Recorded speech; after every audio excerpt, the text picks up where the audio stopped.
Welcome to Business on the Vine. I'm your host, Lady Jen Du Plessis, and in this dynamic series, we dive into the challenges, breakthroughs, and victories of entrepreneurs who have turned their passion into success. Welcome. Yay! Here we are. We're here. We're finally here. Brian Hurtak. It's so great to have you on the show. I've just been starting to follow you, and I just love what you put together. But I want to just welcome everybody else to the show. Thank you so much for listening in. We appreciate you taking time out of your busy day to be here with us. But I want to tell you a little bit about Brian. He is the author of the newly released book called The Play Sheet. And we're going to have so much fun doing a lot of innuendos about football and basketball and sports in general, right? Sports in general. I know you're talking specifically about football, but let me tell you about him. Brian is a Fortune 100 business executive with more than 15 years of experience, and he has an MBA from, is it Georgia Tech? Yeah, Georgia Tech. Yeah. And I just want to hear your story. Oh, and by the way, he was named 40 under 40. I love that. My son was in 40 under 40 some time ago as well. So I love that. But I want you to really start with your story, because I saw your story on a TV. You were on a local news station, and I don't want to read it. I want you to tell it. Yeah. Well, Lady Jen, it's great to be on the show. Thank you. I've been following you for years as well. So it's an honor to be here and share my story today. So, my story is pretty basic and pretty simple. I'm just the run-of-the-mill father of two, husband, corporate executive on the grind every single day. Yes, I worked at very large banks or financial institutions, USAA, Western Union, Wells Fargo. But as I was growing in my career, I just constantly found myself overwhelmed. Despite being a voracious learner, I just couldn't actually apply what I was learning. And that really led me to researching this and researching coaches and writing my book, which I look forward to sharing about with you today. Yeah, I love it. Okay, so it starts with, so hold up your play sheet. If you're not watching, you're going to have to see this. Hopefully you all know what this is. And it's funny because I got to tell you, Brian, my husband, whose name is Brian, went as a coach one year for Halloween. Yeah. And we just like somehow mounted that thing in front, the play sheet right in front of his head. Yep. Yeah, that look right with their coach. I don't want to be here. And so that's when he went as a coach. We had a little headset on him. It was hilarious. So I knew exactly what you were talking about. It's like, how do I pull out just the thing I need right now at this very moment? So give us a little more. I know you did some research on this, and you were, looking at how do they do this, and how does this apply to business? How do we take a play sheet, and why do we need it, and how do we apply it to a business? Well, let me tell the story too of how I came to this, or where this came to fruition. Is that it was Sunday on my couch, right? And I was sitting on my couch like many people do, preparing for the work week ahead. I had my calendar up, trying to play Tetris with it. I had paper scattered. My kids' toys were everywhere. They're running around. And I was already overwhelmed, overloaded, and stressed. And the work week hadn't even started. Yeah, that Sunday night. Ooh. Yeah. And so many people do that or encounter that. And as I've been touring around or going and doing speaker series, or I coach people, that just hits them. That moment just hits them. And I was there many years ago. And despite all that, I was what I would consider a very voracious, intense learner of everything, every podcast, every book. I went to conferences, I listened to webinars, I had mentors, I was doing everything, but I wasn't able to effectively apply what I was learning based on the moment that I was facing each day. And so I'm sitting on my couch, feeling that overwhelming feeling. And in the corner of my eye, I saw something that I'd seen hundreds of times before as an avid football fan and avid sports fan. And it was like your husband, a coach, pacing the sideline with this laminated sheet of paper full of colors, small print. And it hit me like a ton of bricks. Every single coach, at every single level, high school, college, pros, has one of these. I was just struck. I watched several football games that Sunday afternoon. Every single coach on every sideline in every game had one, and it hit me. If every coach has one of these, to take massive amounts of information, to distill it down, organize it, and then recall it in those high pressure situations, think about it. The clock is ticking down. The Yeah. crowd noise is high. You got to Right? call the play out to the field. You got to call it. They see a formation in 10 seconds and have to call it to the players in that huddle. And they don't have time to be overwhelmed and overloaded. They have to really, they know what they've done. They've practiced it. And so it hit me. I went back, I created a play sheet. I started using it. It started working. People in my organization started saying, why do you have this laminated sheet of paper? And Right. more people started using it. And then somebody said you should write a book on it. Now, last thing, and then turn it up to more questions, is that I didn't know the first thing about writing a book. I was just trying to get better as a dad, as a husband, Right. as a professional. Right. And so I went across the country for 2 years and studied football coaches at every level on their process of creating this play sheet and learned a few other things I wasn't expecting along the way.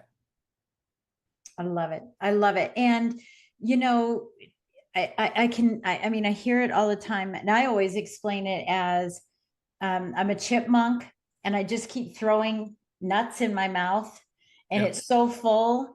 And now Yeah. I'm drowning in my own saliva, you know, Mhm. because I'm consuming and not putting it into action.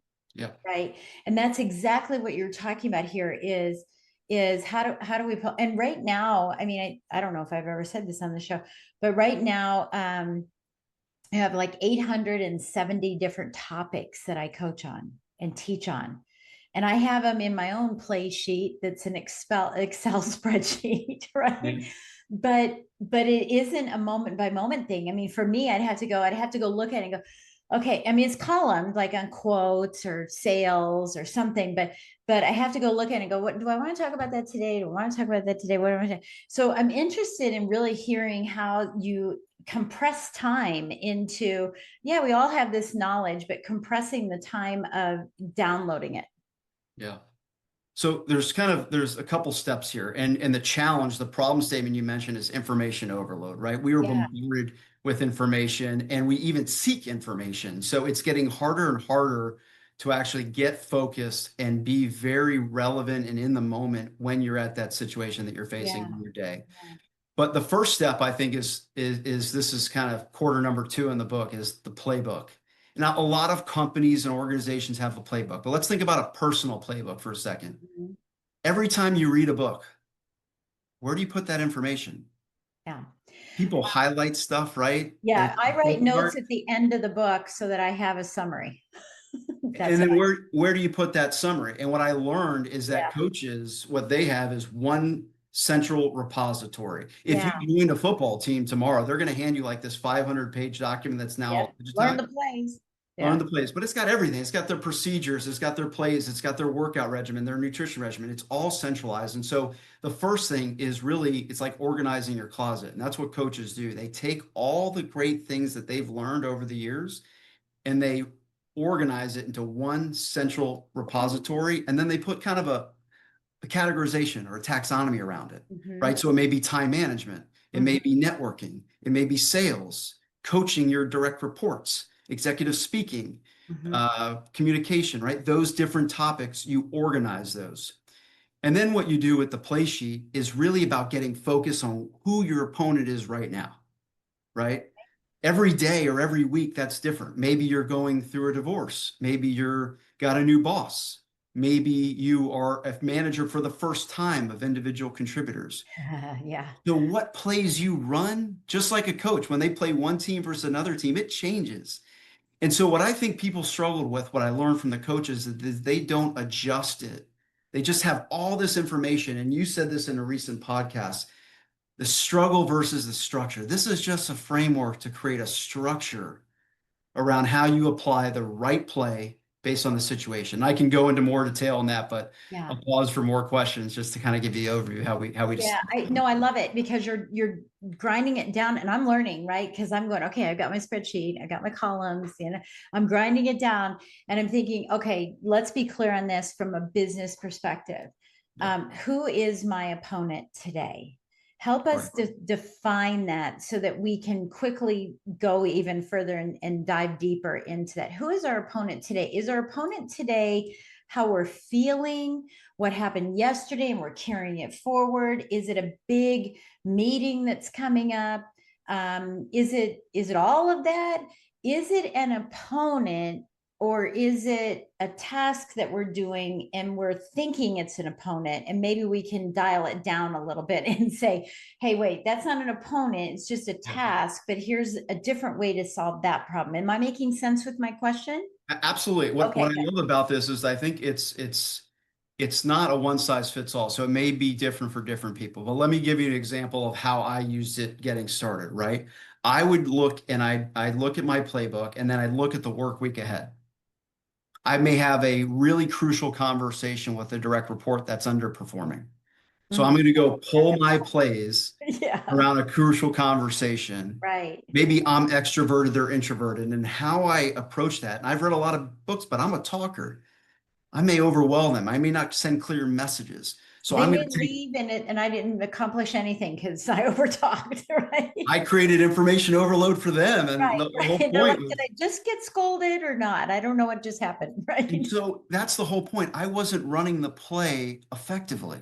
Right. And so this is not Okay. rocket science. This is a simple reminder. So, prior to that week, I prepare just like a coach watches the Mhm. film. And I Right. say, you know what? I read a book or I listened to a podcast around how to have a crucial conversation with a direct report. Maybe I had an exec coach that was helping me with that. And I have those plays, small, few words, just trigger, and I put them on my play sheet. Yeah. And then I practice them a little bit beforehand, but in the moment, I have this thing on me, and it just is a simple at a glance reminder for me. Yeah. Later in the week, I may have a big presentation, and I'm really working on people remembering what I said. I remember this play. I had a mentor years ago say verbatim retention. Oh, And I wow. see somebody a month from now, and I ask them what were the three main bullets of my presentation or Oh, my and they go, message. yeah, I love when you said blah, blah, blah, blah, blah. Yeah. Could they verbatim say Yeah. back those three Yeah. points? So I would have that on there. So what I'm doing is juxtapositioning back to me overwhelmed on that Sunday. I'm going to look at the plays I'm facing during the week and I'm going to distill it down, put it on a play sheet, and then I'm going to really just prepare for that week and run those plays. And then the fourth chapter is adjustments. Yeah. When you run the play the first time, think about a football team on the first week Yeah. compared to them in week 8, 10, or in the playoffs or in the Super Bowl. They get better week in and week out. They make little tiny tweaks to it. Yeah. So you're not going to be perfect day one. You'll run the play, and then I can explain more. But we teach Yeah. people also how to make minor adjustments over time. Yeah, those little alliterations. I love that because I'm looking at this and I'm thinking, okay, I'm going to look at me personally when I get your book, I'm going to be going, it's opponent or an opportunity because it's both.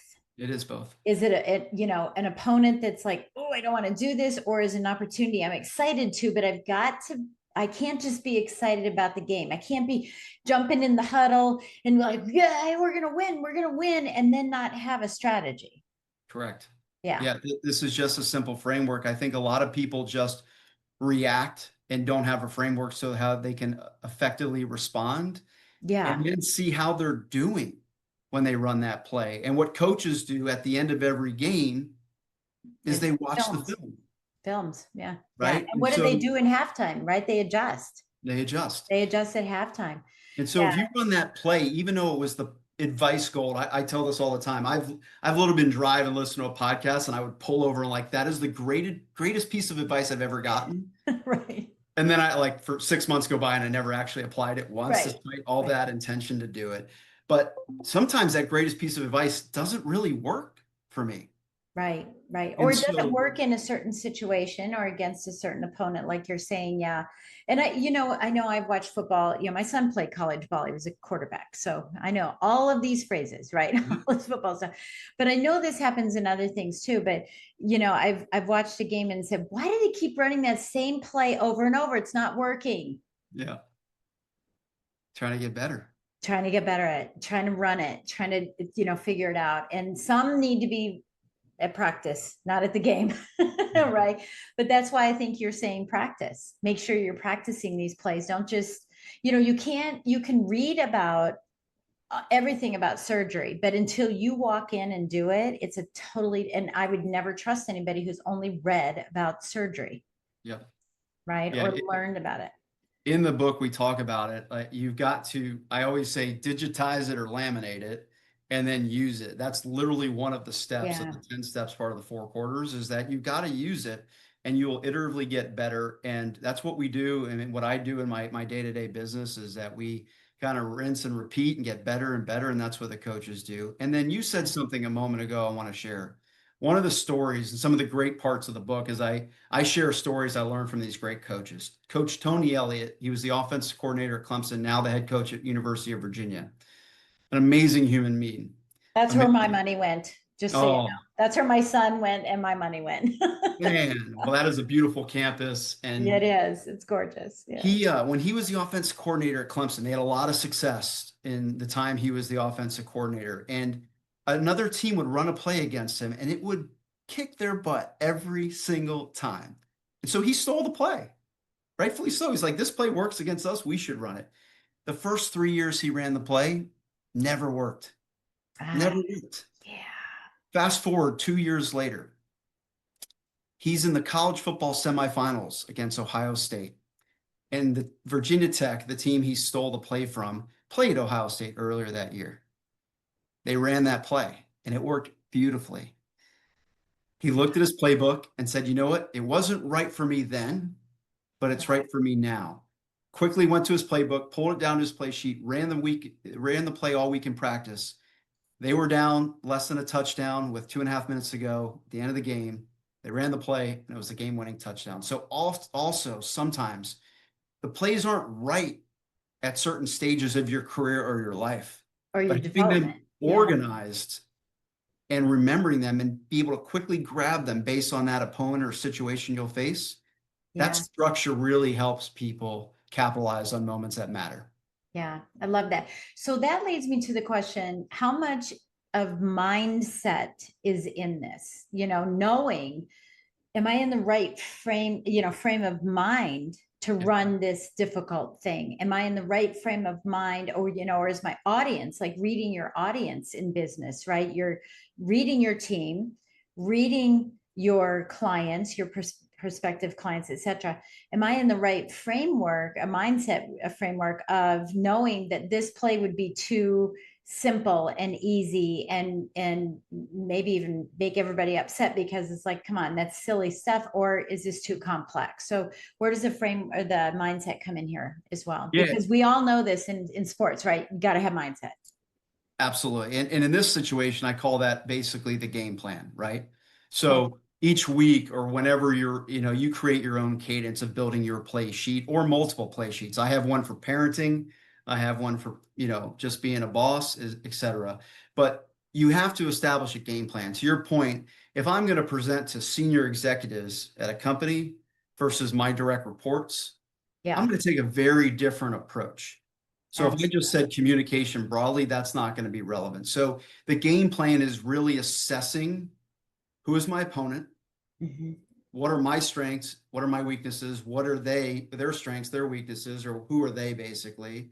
And then, yes, that's once again where I'm going to look at my play sheet, bring them down and apply those plays differently based on the different opponents I may face. And so Yeah. that is a little bit of the work that you need to do.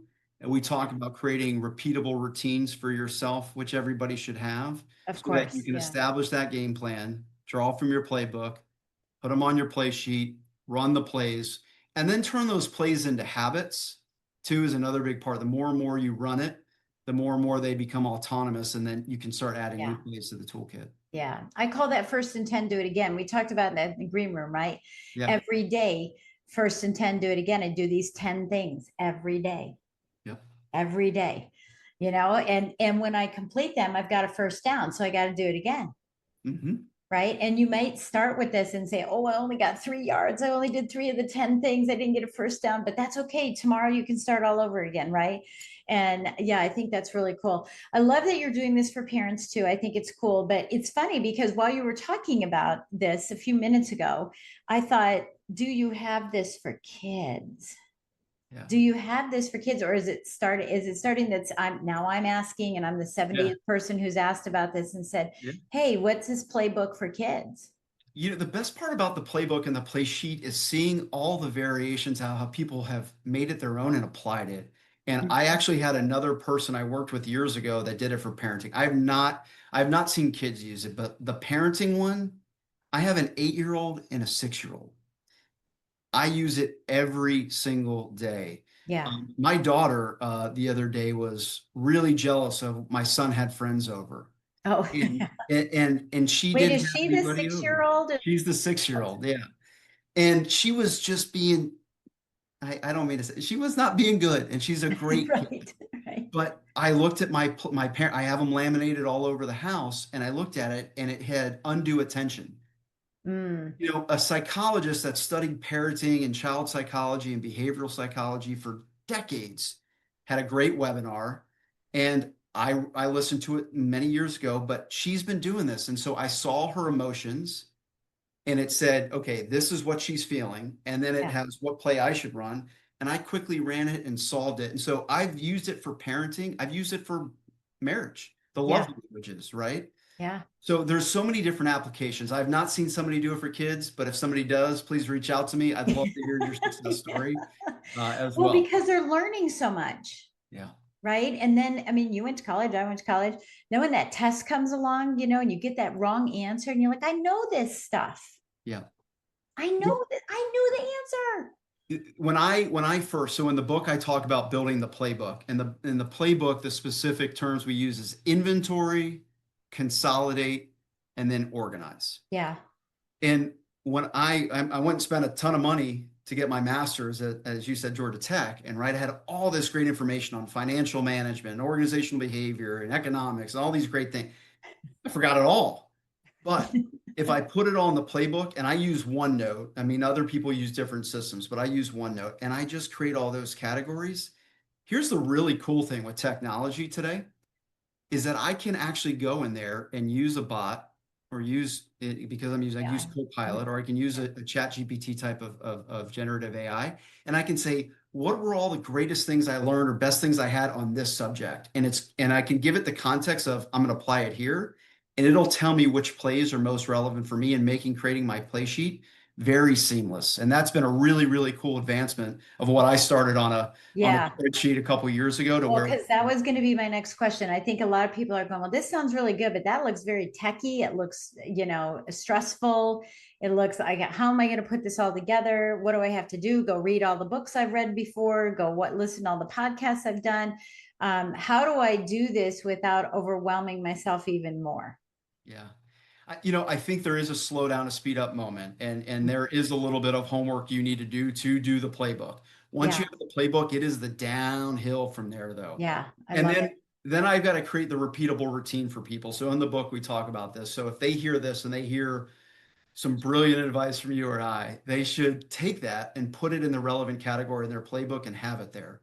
They Yeah. can forget it for 6 months or a year, but then when it's time based on that game plan they're building, they can do the quick search, and then here's the 10 plays to that category, and they're going to pick which plays they want to run for that opponent that month or week. I love it. I love it. I could see this for overcoming objections. I could see this, for having team meetings, offsite team events, Yep. offsite events for people that are coaching and speaking and all of that. I can see this running these kind of plays, all over the place. I absolutely love it. Okay, what you've followed a bunch of coaches, and they Yeah. are notorious for quotes. Yeah. What quote have you developed or did you learn from that has had the most significant impact on you that you would like to share with our listeners? Oh man, what a great question. This is going to sound so cliche, but the coaches keep it simple. So I'm going to Mm, answer it two times, one for me and then one from what I got from the coaches. Talk about the play sheet. I thought there was like a huge financial opportunity to make money on creating play sheets. Every single one of them uses an Excel spreadsheet. They don't get fancy. yeah, They spend the time on yeah, actually executing versus all the hoopla. So right. all of them, you'll hear that they keep it simple. They're also creatures of habit. If you ask a coach where they're going to be in September at 2 o'clock on a Tuesday, they're creatures of habit. They have those simple, repeatable routines. Yeah, So keep it simple is the theme, maybe not the quote, but the theme I got got it. um, Yeah, from the coaches. The quote that I really love out of here is preparation prevents poor performance. yeah, And I heard that. I was a collegiate athlete. I was a golfer, not a football player, but preparation is really important. And that goes back to the struggle versus structure that you mentioned Yeah. in a previous podcast, right? Right. Those slow down to speed up moments really hit me. So the reason that resonated with me is because when I created my play sheet, I actually saw myself improving at things I spent decades trying to improve on. Yeah. Yeah. And that was so fulfilling and rewarding, but it did take the preparation to prevent the poor performance. Because it's terrible. You spend time, money, energy, and you don't execute the play. Yeah. That's exhausting. And so And that so many people preparation do really it. helped me do And it. so many people do it in business. They do it in business. They are, that just take it all in, and then not execute, not put into play. And it's frustrating as a coach, right? It's frustrating as a coach because, and I'm using that as a business coach, right? But I've coached people too. I've coached a couple different things. But when you coach and you see that there's so much potential there, and that you're giving your heart and soul to helping them and to teaching them a different way and a different angle, and put your foot here, put your wrist there, put your eyes there, catch like this, whatever is working out, right? And you do all that and someone doesn't execute on it and doesn't take the action, it's just heartbreaking. Yeah. It's It's absolutely heartbreaking. And if it's that heartbreaking for me, I can imagine what it is for the person who is not, who's put the time, energy, and effort in. So I love that. Preparation prevents poor performance. Practice, practice, practice, right? yeah. Practice. They always say practice makes perfect, but see, it's the perfect practice that makes perfect. It's not the practice because, yeah.